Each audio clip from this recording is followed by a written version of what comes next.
बिना देरी आपको सीधे ले चलते चतरा के समरिया, जहां पर प्रधानमंत्री नरेंद्र मोदी मंच पर पहुंच चुके हैं और ये सीधे तस्वीरें हम आपको दिखाने का काम कर रहे हैं। जहां देखिए लगातार स्टार प्रचारक पहुंच रहे हैं अपने अपने प्रत्याशियों के वोट अपील को लेकर, और इसी दौरान पीएम मोदी की सिमरिया में भी ये चुनावी सभा है और इस चुनावी सभा में प्रधानमंत्री पहुंच चुके हैं। एनडीए प्रत्याशी कालीचरण सिंह के पक्ष में सभा करने को लेकर प्रधानमंत्री का ये वापस से आगमन झारखंड की धरती पर। इससे पहले भी जब प्रधानमंत्री पहुंचे थे तब उन्होंने कहीं ना कहीं कई मुद्दों को लेकर विपक्ष को घेरने की कोशिश की थी, वो चाहे भ्रष्टाचार का मुद्दा हो, विकास का मुद्दा हो, रोजगार का मुद्दा हो। इन तमाम विषयों को लेकर मोदी की गारंटी की उन्होंने लगातार बात की और कहा कि इस बार वापस से मोदी सरकार। इन सबके बीच आप देखिए तस्वीरें आपको हम दिखा रहे चतरा के सिमरिया से, जहां पर प्रधानमंत्री नरेंद्र मोदी पहुंच चुके हैं मंच पर। ये तस्वीरें हम साझा कर रहे हैं। एनडीए प्रत्याशी कालीचरण सिंह के पक्ष में वोट करने की अपील और पीएम मोदी की सिमरिया में ये चुनावी सभा। तस्वीरें आप देख रहे हैं टीवी स्क्रीन पर, सीधी तस्वीरें। इससे पहले भी प्रधानमंत्री कई बार झारखंड की धरती पर पहुंचे, लेकिन चतरा के सिमरिया में इनका ये पहला दौरा होने वाला है। लोकसभा चुनाव को लेकर बीजेपी ने अपनी पूरी तैयारी कर रखी और चुनाव से पहले ही उन्होंने कई जगहों पर जनसभाएं की, रैलियां की, ताकि जनता के वोट को साध सके। और इन सब के बीच बीजेपी के पास जो सबसे बड़ा चेहरा है वो है प्रधानमंत्री नरेंद्र मोदी का।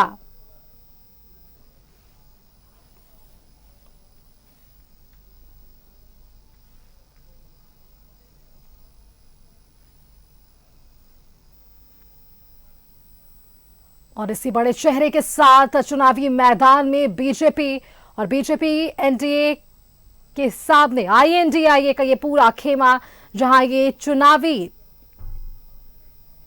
सरगर्मी विकास की भी ये लोग विरोधी है। और इसीलिए मैं आज आप सब लोगों से यही कहूंगा कि कांग्रेस पार्टी ने तो इस देश पर वर्षों तक राज किया, लेकिन कभी भी गांवों की लोगों की उन्होंने चिंता नहीं की। गांवों तक सड़कें नहीं था, घरों में लोगों को बिजली नहीं था, लोग खाने के बिना लोग मरते थे भूखे। ये हालत थी देश की, ये हालत थी राज्य की। लेकिन इस देश में जब भारतीय जनता पार्टी के नेतृत्व में सरकार बनी, नरेंद्र मोदी जी देश के प्रधानमंत्री बने, तो आज मैं कह सकता हूं कि इस प्रदेश में विकास का काम हुआ है। गांवों तक सड़क भी पहुंची, नदी नाला में पुल पुलिया भी बना, और यहां तक कि आज घरों को बिजली भी पहुंची है। तो ये देश के बीजेपी की सरकार, नरेंद्र मोदी जी की सरकार की देन है। और आज कोई गरीब भूखे नहीं सोता है, जो कि गरीबों को भी प्रत्येक महीना प्रत्येक व्यक्ति को 5 किलो मुफ्त में अनाज भी मिलता है। गरीबों को घर भी देश के प्रधानमंत्री नरेंद्र मोदी जी ने उपलब्ध कराई। और इसीलिए मैं कहता हूं कि ये लोग जो सरकार बनाते विकास की काम तो नहीं करते, बल्कि ये लोग कमाने में लगे हुए। और कमाया इतना आप आए दिन देख रहे होंगे, सरकार में बैठे हुए भ्रष्ट अफसरों के घरों से पैसे नोट की गड्डी निकलते हैं, कांग्रेस पार्टी के एमपी के घरों से नोट निकलते हैं, यहां तक कि अभी तो दिन पहले यहां के मंत्री के पीए के नौकर के घर से भी पैसा निकलता है। यानी ये पैसा बालू के लूट का है, कोयला की लूट का है, जमीन की फर्जीवाड़ा का है, पत्थर की लूट का ये सारे पैसा है। और आज उस सारे पैसे को भारत सरकार की जांच एजेंसी खोज करके निकाल रही है। तो ये सारे लोग आज परेशान है। और इसीलिए आज मैं आप सब लोगों से यही अपील करूंगा, आने वाला जो चुनाव है 20 तारीख को, उस चुनाव में आप सब लोग अपना एक एक वोट कमल फूल पर डालेंगे और फिर से इस देश में प्रधानमंत्री नरेंद्र मोदी जी को बनाना है। और इन्हीं शब्दों के साथ मैं देश के प्रधानमंत्री और इस धरती के सबसे लोकप्रिय नेता आदरणीय नरेंद्र मोदी जी को मैं आमंत्रित करता हूं। बहुत बहुत धन्यवाद।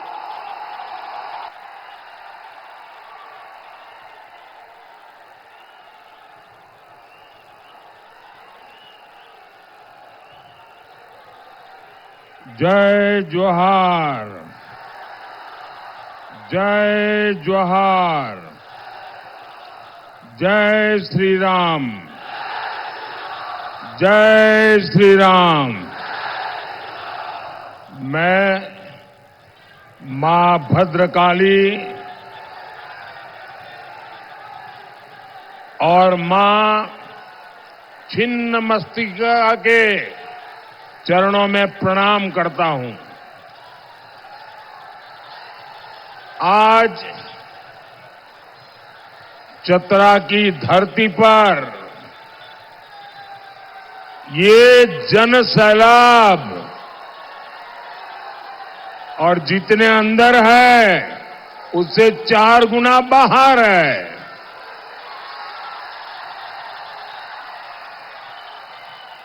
आपका ये उत्साह,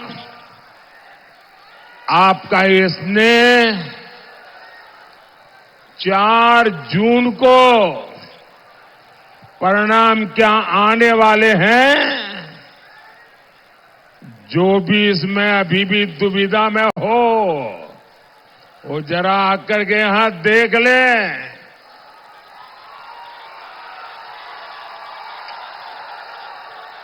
4 जून के नतीजे क्या होंगे ये चतरा की धरती पर से आपको दिखाई देगा।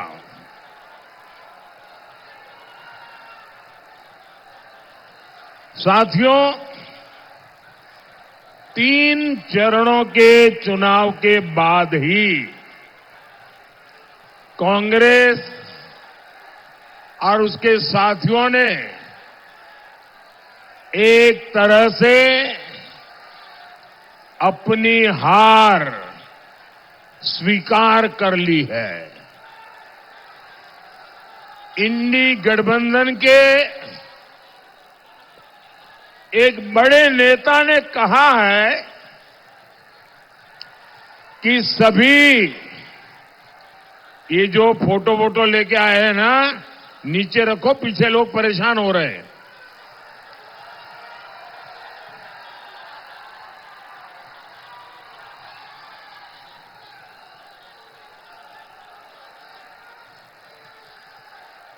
इंडी अलायंस के एक बहुत बड़े नेता ने एक बहुत महत्वपूर्ण बयान दिया है और इसको 3 दिन हो गए। और जो लोग राजनीतिक परिस्थितियों के जानकार है, उनकी नजर उस तरफ गई लगती नहीं है। मेरे हिसाब से उनका ये बयान बहुत ही सोचा समझा बयान है और बहुत ही निराशा में से पैदा हुआ बयान है। एक बड़े नेता ने कहा है कि इंडी अलायंस के साथ जुड़ी हुई जो क्षेत्रीय पार्टियां हैं, उन्होंने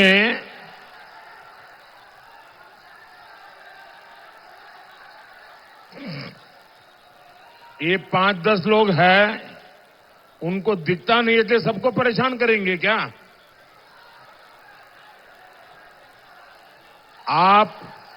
आप मुझे देख नहीं पाते हैं, संख्या बहुत है, मैं आपकी क्षमा मांगता हूं, लेकिन कृपा करके मेरी आवाज सुन लीजिए।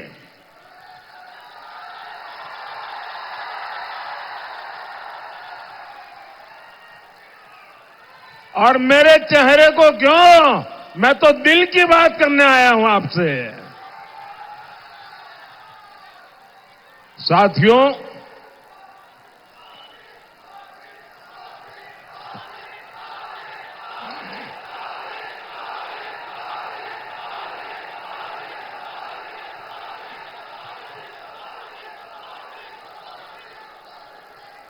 मैं बड़ी महत्वपूर्ण बात बता रहा हूं और मैं पक्का मानता हूं देश भर के लोग अगर टीवी पे मुझे अभी देखते होंगे, सुनते होंगे, तो जरूर उनका भी ध्यान जाएगा। ये महत्वपूर्ण झारखंड के लिए भी है। ये महत्वपूर्ण देश के आने वाले दिनों के घटनाक्रम से जुड़ा हुआ है। कांग्रेस जो इंडी अलायंस चल रहा है, उस इंडी अलायंस के एक बहुत बड़े नेता ने उन्होंने कहा है कि चुनाव के बाद जो छोटे छोटे राजनीतिक दल है, उन सब ने कांग्रेस में विलय कर देना चाहिए। और ये बयान कांग्रेस के नेता का नहीं है, एक छोटी पार्टी के नेता का बयान है, लेकिन बड़े नेता का बयान है। उन्होंने कहा कि ये जो छोटे छोटे दल है, जेएमएम जैसे, उन सब ने अपना विलय कांग्रेस में कर देना चाहिए। मैं सोच रहा था कि उन्होंने ऐसा सुझाव क्यों दिया। उनके मन में इतनी हताशा, इतनी निराशा घर कर गई है कि 4 जून के बाद अपनी पार्टी का अस्तित्व मिटाकर कुछ दिन गुजारा करने के लिए वो सोच रहे हैं। वो क्षेत्रीय पार्टियों का जो भी इंडी अलायंस की साथी है, उनका अस्तित्व खत्म कर देना चाहते हैं। और सोचने के बाद और पिछले 3 चरण के मतदानों के रुझान के बाद मुझे बराबर समझ आया कि उन्होंने ऐसा क्यों कहा है। क्योंकि उनके मन में पक्का हो गया है कि कांग्रेस और उसके साथी सब मिलाकर के भी मान्य विपक्ष को जितनी सीटें चाहिए, ऑपोजिशन को जितनी सीटें चाहिए, जो 10% होती है, यानी करीब करीब 50 के ऊपर थोड़ी, लेकिन उनको लग रहा है इतनी भी नहीं आएगी। और अगर विलय कर देंगे तो फिर हमारे पूरे समूह को हो सकता है मान्य विपक्ष के रूप में मान्यता मिल जाए। आप देखिए, देश की जनता ने ये तिकड़म लड़ाने वालों को कैसा सबक सिखाया है। 3 चरणों में ही ऐसा सबक सिखा दिया है कि वे विलय करके मान्य विपक्ष के लिए जगह ढूंढ रहे हैं। और इसके लिए मैं देशवासियों को एडवांस में बधाई देता हूं। भाइयों बहनों, मैं अभी उड़ीसा से आ रहा हूं। उसके एक दिन पहले मैं तेलंगाना में था। तेलंगाना में, उड़ीसा में, आंध्र में, इन सब स्थानों पे जाके आया हूं। मैं साथियों बड़ी जिम्मेवारी के साथ कहता हूं कि इस चुनाव के साथ साथ जहां विधानसभा के चुनाव भी चल रहे हैं, जैसे उड़ीसा में है, आंध्र में है, अरुणाचल प्रदेश में है, जहां जहां विधानसभा के चुनाव भी साथ में है, सिर्फ दिल्ली में 400 पार करेंगे इतना ही नहीं, विधानसभा में भी भारी बहुमत से एनडीए की सरकारें बनेगी।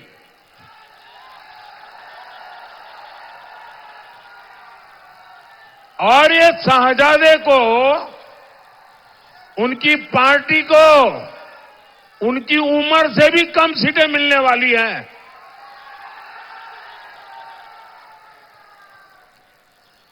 आज देश में जहां जहां जाता हूं, एक ही स्वर में,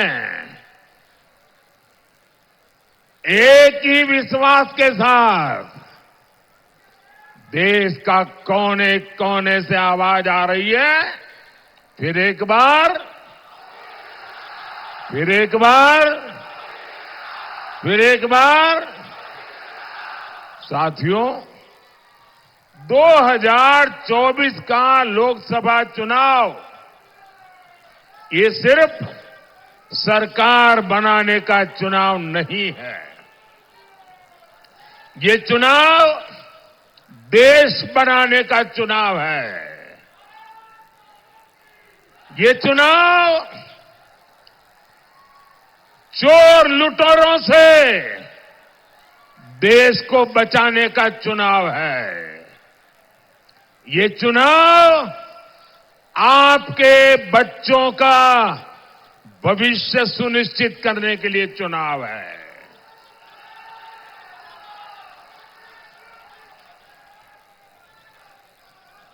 आप तो जानते हैं ना वो कौन लोग हैं जिससे देश को बचाना बहुत जरूरी है।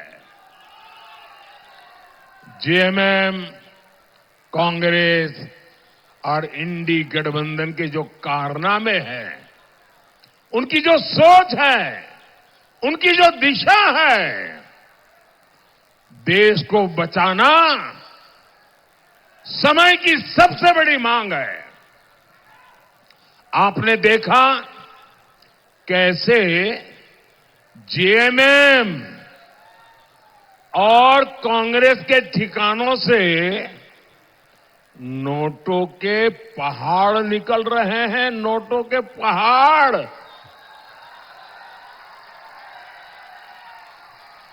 यहां मंत्री का पीए का भी नौकर,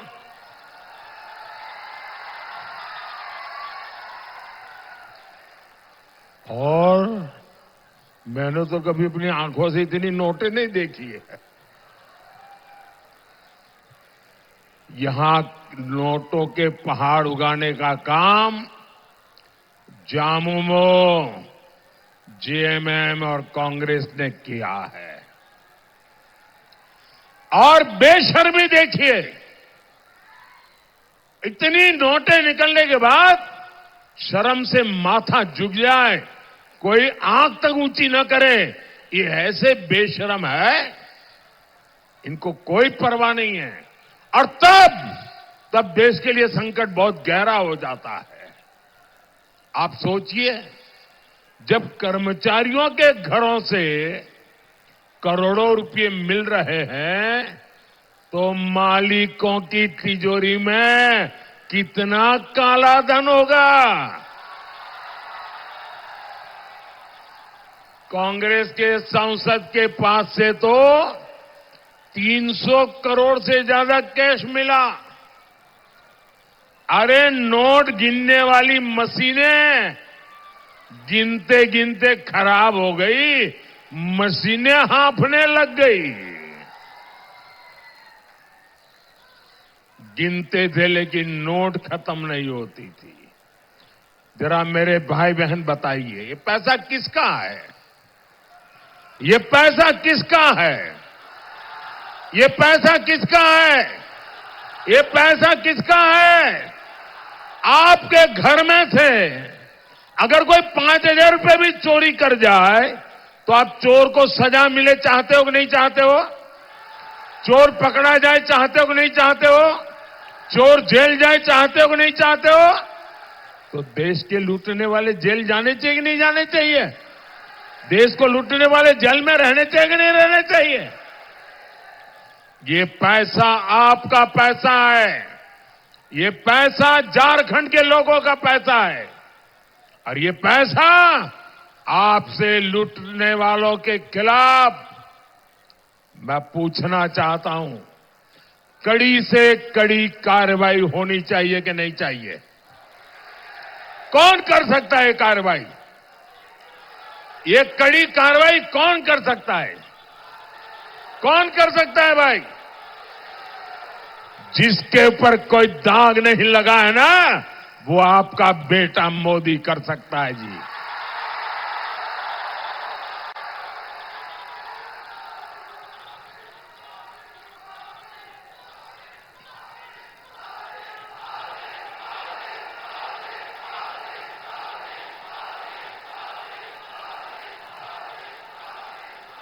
साथियों,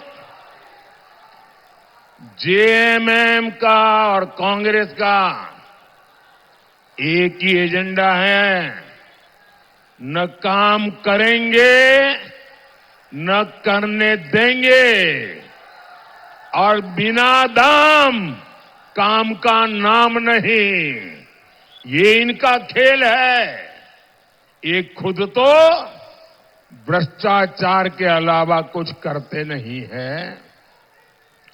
मोदी जो काम करता है उसे भी रोकने में लगे रहते हैं। मोदी देश में 80 करोड़ लोगों को मुफ्त राशन दे रहा है।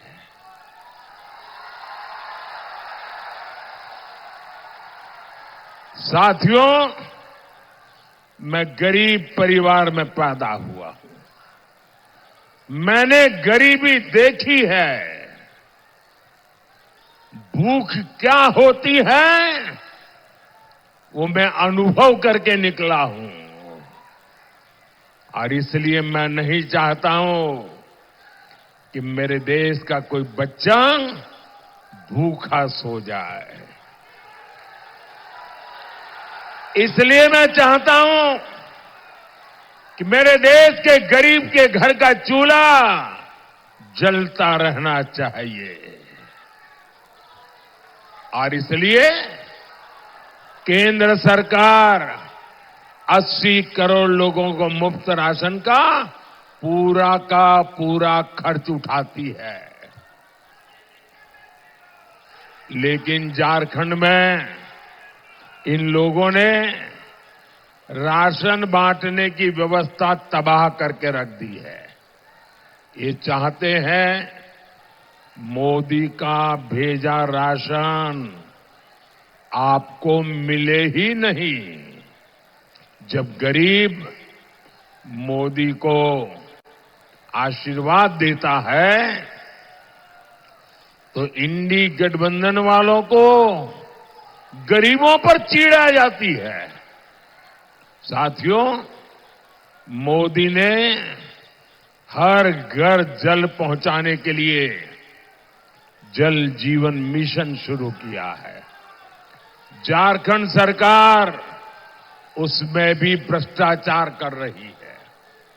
आप कल्पना कर सकते हैं, पाइप डाल दिए लेकिन पानी की सप्लाई की व्यवस्था जानबूझ करके नहीं की गई।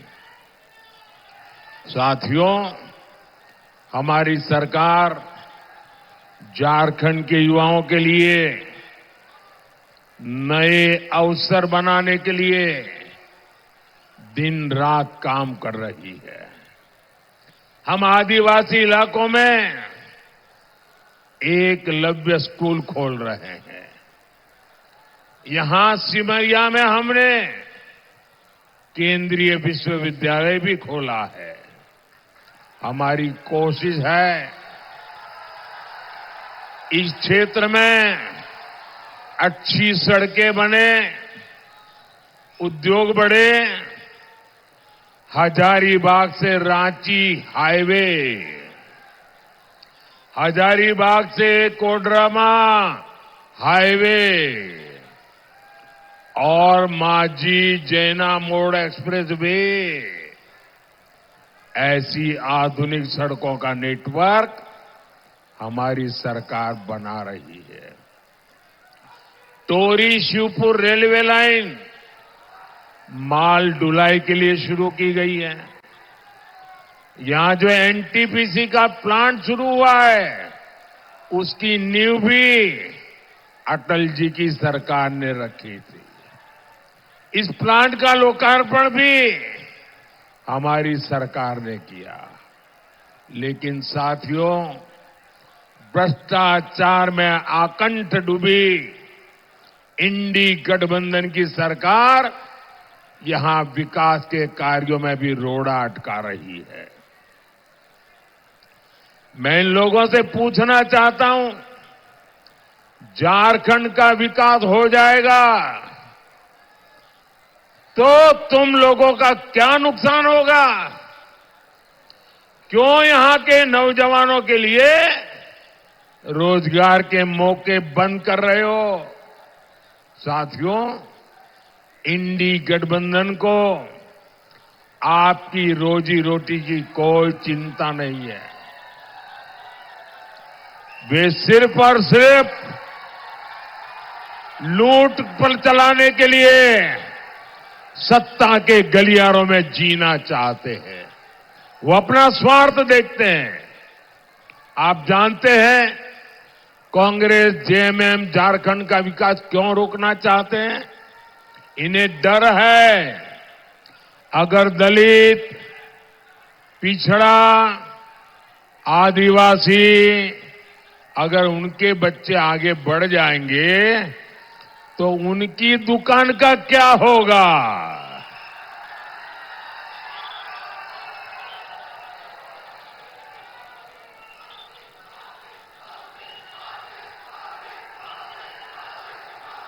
एक तरफ मोदी है जो स्थानीय भाषाओं में डॉक्टरी की, इंजीनियरिंग की पढ़ाई शुरू करवा रहा है। मैं चाहता हूं कि मेरे आदिवासी भाई बहनों के बच्चे भी ज्यादा से ज्यादा डॉक्टर, इंजीनियर बने। लेकिन कांग्रेस, जेएमएम को आपके बच्चों के भविष्य की परवाह नहीं है। आपको याद है ना, चुनाव से पहले जेएमएम ने हर साल 5 लाख नौकरी देने का वादा किया था। क्या नौकरियां दी क्या उन्होंने? जेएमएम कांग्रेस ने झारखंड में एक ही उद्योग लगाया है। एक ही उद्योग लगाया है, अफीम उद्योग। अफीम।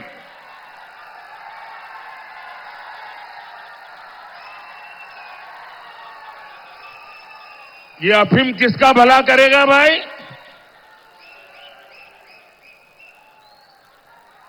ये आपकी आने वाली पीढ़ियों को बर्बाद करेगा कि नहीं करेगा? ये काला कारोबार सरकार के संरक्षण में चल रहा है। ये आपके बच्चों को नशे के दलदल में फेंकना चाहते हैं। साथियों, कांग्रेस और उसके साथियों को आपकी भावनाओं की जरा भी परवाह नहीं है। 500 साल के इंतजार के बाद 500 साल के इंतजार के बाद अयोध्या में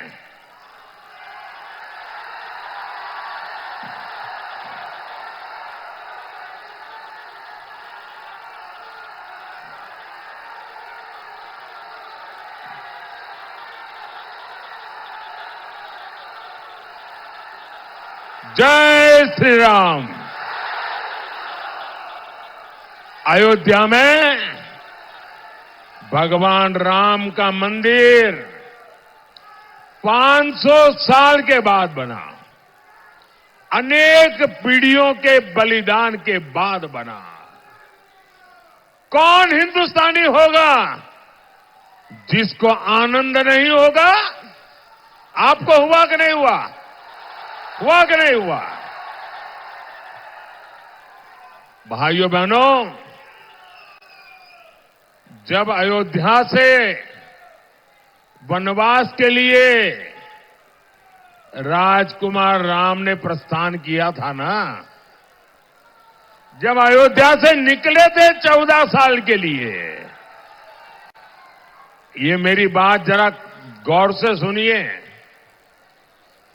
जब अयोध्या से निकले थे राम जी, तब तो वो अयोध्या के राजकुमार थे, लेकिन 14 साल वनवास के बाद वापिस आए तो मर्यादा पुरुषोत्तम राम बन गए थे। अब जरा सोचो, ये राजकुमार राम मर्यादा पुरुषोत्तम राम कैसे बने? वे 14 साल आदिवासियों के बीच में रहे थे।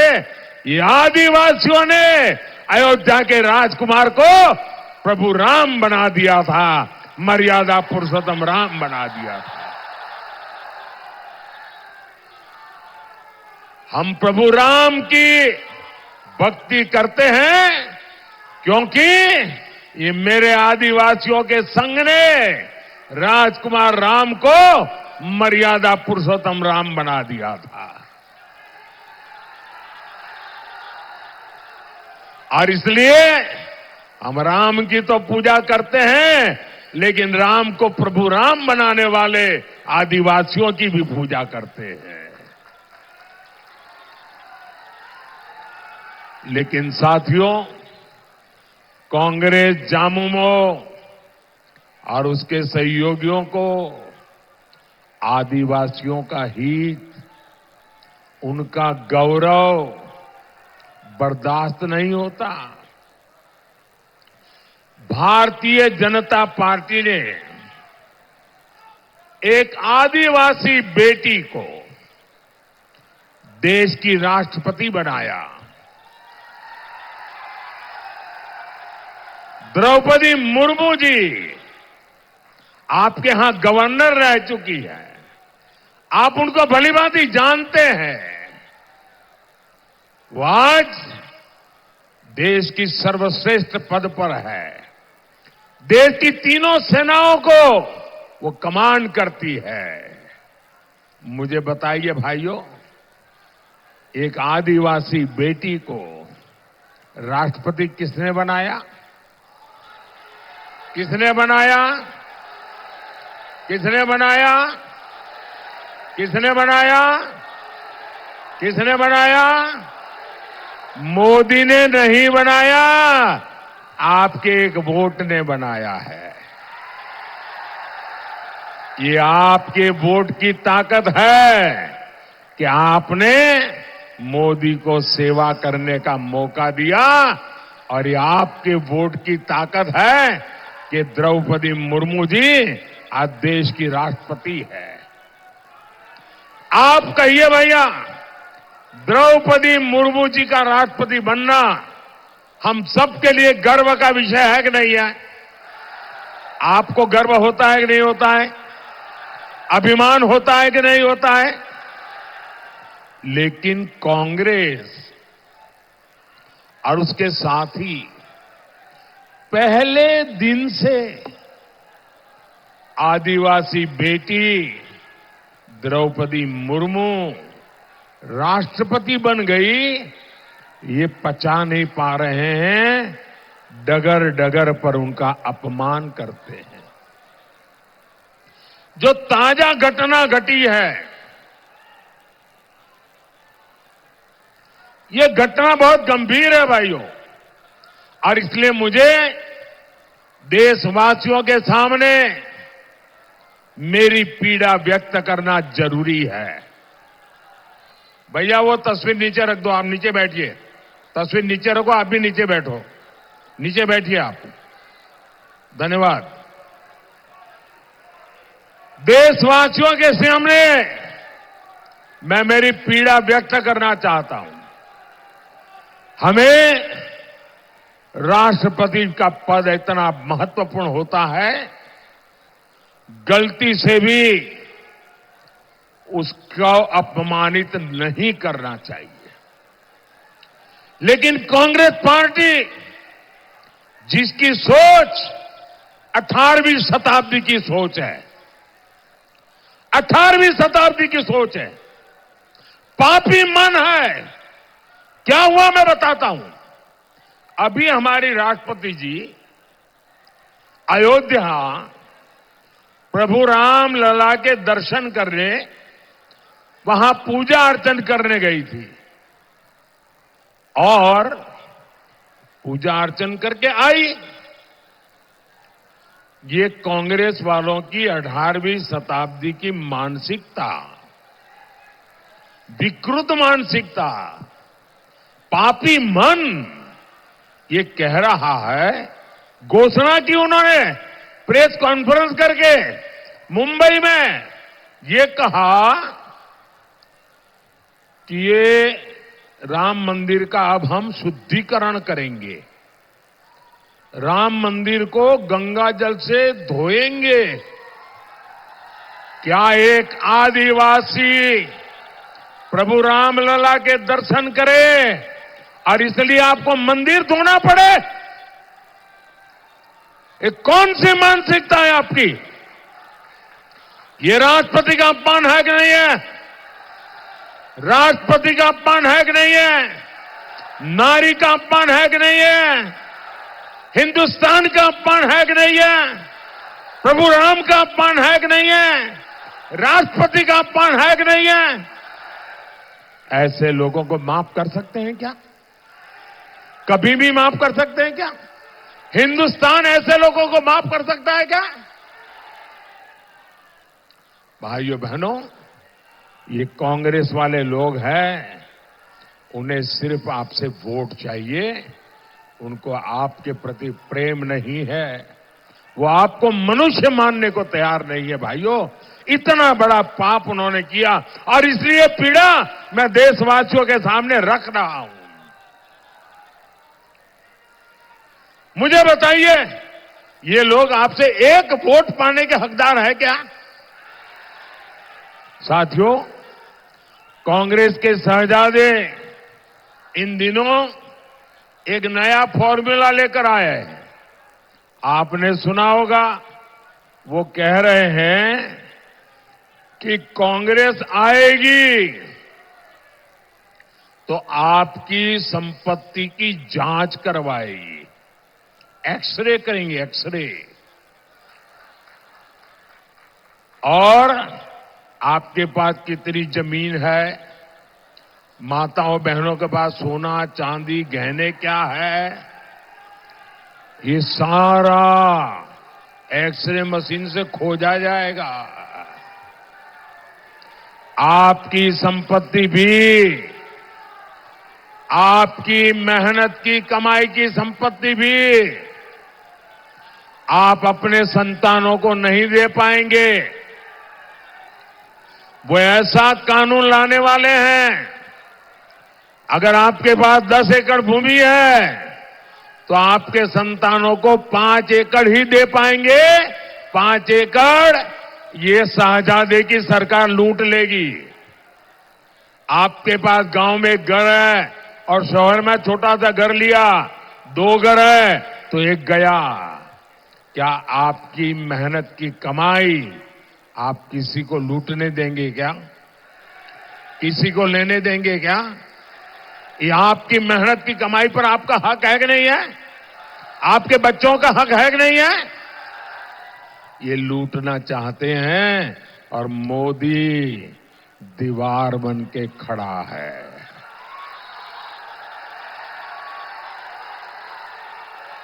अच्छा, वो लूट करके क्या करने वाले हैं? वो लूट करके उनकी वोट बैंक, आपको मालूम है उनकी वोट बैंक कौन है? ये सारी संपत्ति उनको बांट देंगे। भाइयों बहनों, ये संपत्ति पर पहला अधिकार किसका? तो डॉक्टर मनमोहन सिंह जी ने कहा था कि इस देश की संपत्ति पर पहला अधिकार मुसलमानों का है। मतलब ये सारी संपत्ति मुसलमानों को देने का वो निर्णय कर करके चल रहे हैं। भाइयों,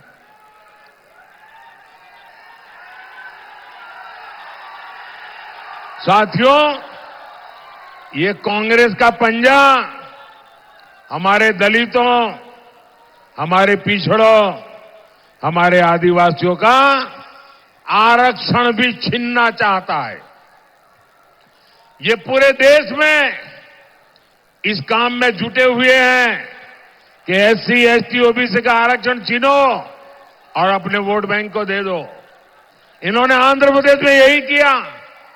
रातों रात सभी मुसलमानों को ओबीसी बना दिया और कर्नाटका में जो ओबीसी थे उनका हिस्सा लूट लिया। भाइयों बहनों, बाबा साहब आंबेडकर ने धर्म के आधार पर आरक्षण का विरोध किया था। धर्म के आधार पर आरक्षण को कोई सहमत नहीं था। सुप्रीम कोर्ट ने भी मना किया है। ये धर्म के नाम पर आरक्षण कर करके इस देश के एससी, एसटी, ओबीसी को मिला हुआ हक लूटना चाहते हैं। और इसलिए भाइयों बहनों, हम सबको बहुत चौकन्ना रहने की जरूरत है। हमें एक बात याद रखनी है, जो झारखंड के बहुत बड़े गुनहगार हैं, जिन्हें चारा घोटाले में अदालत ने सजा दी है, जो बिहार और झारखंड में जंगल राज के प्रतीक रहे हैं, उन्होंने कहा है कि पूरा का पूरा आरक्षण मुसलमानों को ही दे देना चाहिए। यानी जेजेएम, कांग्रेस और आरजेडी की चली तो एससी, एसटी, ओबीसी के पास कहीं कोई आरक्षण नहीं रह जाएगा। आपका पूरा आरक्षण छीन कर ये लोग मुस्लिमों को देना चाहते हैं। आप मुझे बताइए, क्या आपको ये स्वीकार्य है? आपको ये मंजूर है? कांग्रेस जामुमों को अपने आरक्षण पर डाका डालने देंगे क्या आप? साथियों, तुष्टीकरण की राजनीति का सबसे बड़ा नुकसान दलित, पिछड़ और आदिवासी को होता है। जब केंद्र में कांग्रेस की सरकार थी तो उसने खेल कई राज्यों में खेला। कांग्रेस ने घुसपैठियों को समर्थन दिया। नतीजा ये कि दलित और आदिवासियों की जमीन पर घुसपैठियों ने कब्जा कर लिया। अब वही आग ये लोग झारखंड में लगाना चाहते हैं। जेएमएम सरकार में यहां घुसपैठियों की संख्या तेजी से बढ़ रही है। हमारे आदिवासी समाज की बच्चियां घुसपैठियों का शिकार हो रही है। बच्चियों को जिंदा जलाने की घटना सामने आ रही है। ये जो घुसपैठियां आए हैं, ये क्या वहां से अपनी जमीन लेकर आए हैं क्या? ये किसकी जमीन पर कब्जा कर रहे हैं? दलित, आदिवासी की जमीन पर कब्जा कर रहे हैं। ये लोग झारखंड और भारत की पहचान बदलना चाहते हैं। इसलिए आपको इनसे सावधान रहना है। साथियों, 20 मई को आपका हर वोट झारखंड के लिए सुरक्षा का ढाल बनेगा। आपका वोट देश विरोधी ताकतों को रोकने के लिए मोदी को ताकत देगा। मेरा अनुरोध है, चतरा से श्री कालीचरण सिंह जी आगे आइए, और हजारीबाग से मनीष जायसवाल जी को कमल के निशान पर बटन दबा करके इन्हें विजयी बनाइए। और आप जब कमल के निशान पर बटन दबाएंगे ना, तो आपका वोट सीधा सीधा मोदी को जाएगा। साथियों, आने वाले दिनों में ज्यादा से ज्यादा परिवारों में जाइए, जाकर के कहिएगा मोदी जी चतरा आए थे और आप सब परिवार वालों को प्रणाम कहा है, मेरा प्रणाम पहुंचाएगा। बोलिए भारत माता की, भारत माता की, भारत माता की। बहुत बहुत धन्यवाद।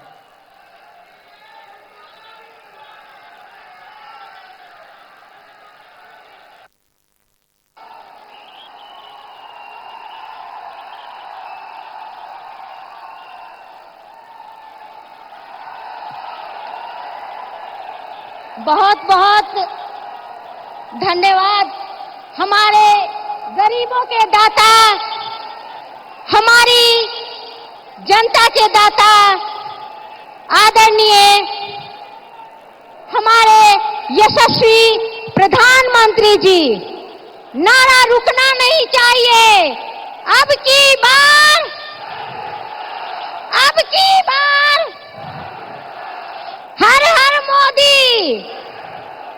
हर हर मोदी, हर हर मोदी। अब की बार तो आप चतरा में सिमरिया में प्रधानमंत्री नरेंद्र मोदी के चुनावी संबोधन को सुन रहे थे। इस दौरान प्रधानमंत्री नरेंद्र मोदी ने पिछले 10 सालों में किए गए अपने कार्यों को गिनवाया और साथ ही कांग्रेस पर बड़ा हमला बोला है। चतरा में पीएम मोदी ने चुनावी सभा को संबोधित किया और इस दौरान चुनावी सभा में पीएम मोदी के संबोधन में बड़ी बातें उन्होंने कही हैं और बड़ी बातें आपको हम बताते चले। आज की भीड़ बता रही है 4 जून के नतीजे। पीएम मोदी ने कहा है 3 चरणों के चुनाव के बाद विपक्ष ने स्वीकारी अपनी हार। पीएम मोदी ने कांग्रेस पर निशाना साधते हुए ये तमाम बातें कही हैं। कांग्रेस पूरी तरह से हताश है, बहुत ही निराशा में दे रही है बयान। कांग्रेस के नेता छोटे दलों का खुद में विलय की बात करते हैं। प्रधानमंत्री नरेंद्र मोदी का कांग्रेस पर कड़ा प्रहार। क्षेत्रीय दलों का अस्तित्व खत्म करना चाहती है कांग्रेस। आगे आपको बताते चले, पीएम मोदी ने कहा कि कांग्रेस और उनके साथी मिलाकर जितनी सीटें चाहिए वो सीटें नहीं ला पाएंगे। विधानसभा में भी भारी बहुमत से एनडीए की सरकार बनेगी। छोटे दलों के विलय की कांग्रेस करती है बात। प्रधानमंत्री नरेंद्र मोदी का सीधे तौर पर कांग्रेस पर हमला। चतरा में पीएम मोदी ने चुनावी सभा को संबोधित किया। इस दौरान पीएम मोदी ने बड़ी बातें कही हैं। अपने संबोधन में पीएम मोदी ने कांग्रेस को लेकर कड़ा प्रहार किया और साथ ही कहा कि आज की भीड़ बता रही है 4 जून के नतीजे। 3 चरणों के चुनाव के बाद विपक्ष ने स्वीकारी अपनी हार। कांग्रेस पूरी तरह हताश, बहुत ही निराशा में दे रही है बयान। कांग्रेस के नेता छोटे दलों का खुद में विलय की बात करते हैं। पीएम मोदी का कांग्रेस पर कड़ा प्रहार। क्षेत्रीय दलों का अस्तित्व खत्म करना चाहती है कांग्रेस। छोटे दलों के विलय की कांग्रेस करती है बात। इस वक्त की बड़ी खबर, चतरा के सिमरिया में पीएम मोदी ने जब चुनावी सभा को संबोधित किया, इस दौरान पीएम मोदी ने कांग्रेस पर कैसे जेएमएम और कांग्रेस के ठिकानों से नोटों के पहाड़ निकल रहे हैं। नोटों के पहाड़। यहां मंत्री का पीए का भी नौकर। और मैंने तो कभी अपनी आंखों से इतनी नोटें नहीं देखी है। यहां नोटों के पहाड़ उगाने का काम जामुमो, जेएमएम और कांग्रेस ने किया है। और बेशर्मी देखिए, इतनी नोटें निकलने के बाद शर्म से माथा झुक जाए, कोई आंख तक ऊंची न करे। ये ऐसे बेशर्म है, इनको कोई परवाह नहीं है। और तब देश के लिए संकट बहुत गहरा हो जाता है। आप सोचिए, जब कर्मचारियों के घरों से करोड़ों रुपए मिल रहे हैं तो मालिकों की तिजोरी में कितना काला धन होगा। कांग्रेस के सांसद के पास से तो 300 करोड़ से ज्यादा कैश मिला। अरे नोट गिनने वाली मशीनें गिनते गिनते खराब हो गई, मशीनें हांफने लग गई। गिनते थे लेकिन नोट खत्म नहीं होती थी। जरा मेरे भाई बहन बताइए, ये पैसा किसका है? ये पैसा किसका है? ये पैसा किसका है? ये पैसा किसका है? आपके घर में थे। अगर कोई 5,000 रुपए भी चोरी कर जाए तो आप चोर को सजा मिले चाहते हो कि नहीं चाहते हो? चोर पकड़ा जाए चाहते हो कि नहीं चाहते हो? चोर जेल जाए चाहते हो कि नहीं चाहते हो? तो देश के लूटने वाले जेल जाने चाहिए कि नहीं जाने चाहिए? देश को लूटने वाले जेल में रहने चाहिए कि नहीं रहने चाहिए?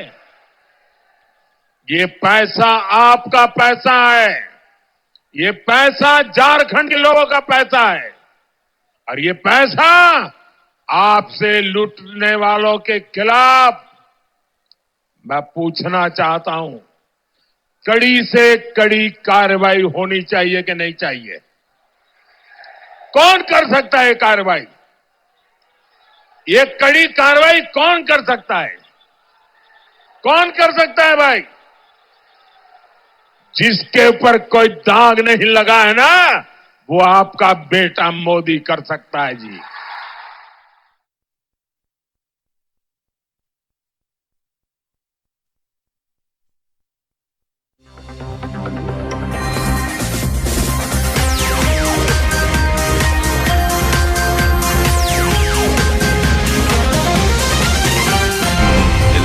सच है तो दिखेगा।